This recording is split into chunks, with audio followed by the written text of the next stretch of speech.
si Mr. Renato Tanchoco Jr., President ng Manila Central University, para po sa usaping tulong ng youth sa current generation po, tulong ng edukasyon, mga pagbabago sa mga community engagement sa mga schools ngayon na mas nagiging active na ulit ang mga educational institutions. Sir, magandang hapon po.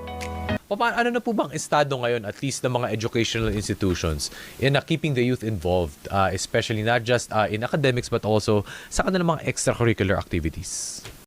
Actually, ang education institution ngayon ay nag-evolve sa community. Lumalabas na tayo sa classrooms.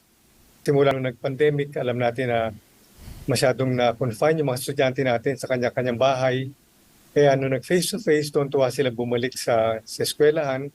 And with this, we are trying to implement our programs not only in the classrooms, maging sa community. Minsan sa campus, doon nagkakaroon ng discussions. At ginagawa natin laboratory mismo ang community inside the campus and sa aming mga adapted communities. Kumbaga sir, ngayon nga po no, na nag-full face-to-face classes na rin po at least ngayong taon after the COVID-19 pandemic. Of course, we have the traditional way of learning. Pero gano'n din po ba kahalaga yung experiential? Para syempre sa mga want to discover kung ano man, kwari, sabihin natin pag may mga immersion, kapag mayroong mga field trip, gano'n po yun kahalaga no, para po mas tatak talaga yung kanilang learnings? Napaka-importante na experiential learning sa education ngayon. Hindi lang siya nakukonfine sa classrooms, kung hindi pati sa community, sa lahat ng bagay na ginagawa natin. Maging sa pakikipaghalubilo sa kapwa-tao, maski sa mga researches, we are extending our research not only in the campus, not only in the laboratories, maging sa community ay ginagawa natin. Ginagawa natin mga tree planting, sa mga ibang researches na ginagawa natin sa mga seaweed, sa ginagawa natin mga faculties. Ini-engage natin yung mga estudyante, maging ating faculty, hindi lang sa classrooms, maging sa community. Opo, at least ngayon no sir, sa inyo pong institution, sa Manila Central University, ano na po yung mga changes po na siguro na na-implement po ninyo especially during this year?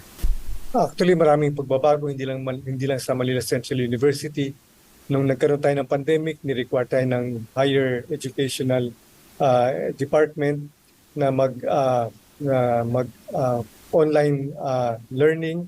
At dito ay naging opportunity ito sa ating mga estudyante. Pagdating sa mga graduate schools, napakaganda ng online learning para miski yung estudyante mo ay nasa ibang lugar. Meron kami mga faculty na naka-base sa Japan, na nagtuturo sa graduate school.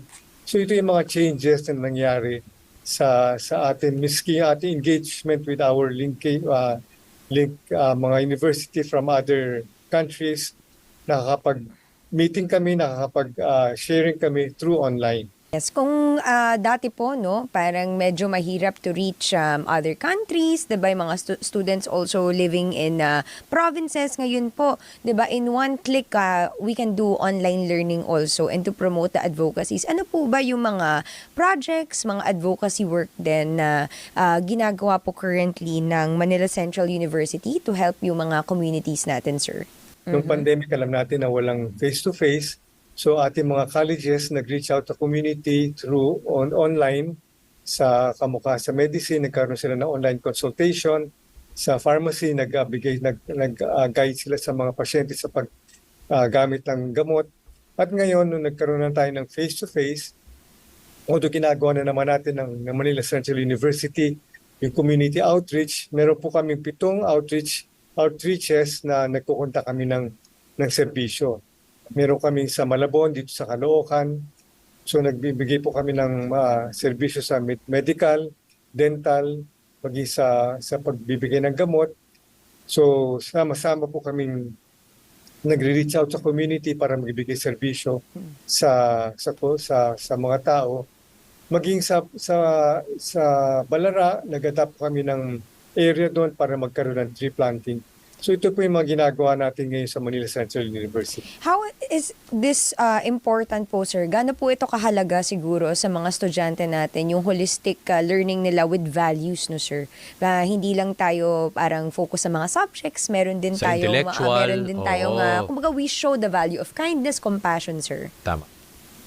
Napaka-importante nun Roxanne and Mix. Kasi nga once they are immersed in this activities, pag graduate nila, mapapansin namin, maski nagtatrabaho sila nagbo-volunteer pa rin sila sa kanilang company o saan man sila naroroon, maging sa local or international. So importante na hindi lang sila nakakonfine sa kanilang trabaho, hindi lang sila nakakonfine kung ano yung ginagawa nila. Kundi nag-extend sila, binibigyan nila yung kanilang oras, maging minsan yung kanilang resources sa pagre-reach out sa community, sa kung saan man sila naroroon. So yun na nakita naming value na i-ingrain namin sa aming mga estudyante, not only the intellectual, not only the skills, but the value of reaching out and giving service to the community. So Renato, no, this Christmas din, 'di ba? Ano ba 'yung mensahe mo sa fellow educators nyo, 'di ba? Na hindi lang tuwing Pasko nagbibigay ng talento ng mga I also know a lot of teachers din, no, na napaka kumbaga involved din in the lives of their students. So Sir Renato, maybe you have a message also to the educators also listening to us. Siguro ang number one is tayo mismo, mga teachers, mga educators, to walk our talk. Hindi lang tayo nagpo-promote, hindi lang tayo nagbibigay ng plans, kundi tayo mismo sumasama. We should be involved in reaching out our community. Kasi alam mo, madali magsabi, madali magbigay ng plano, pero iba yung nakikita ng estudyante na ikaw mismo kasama kanila na nagre-reach out sa community.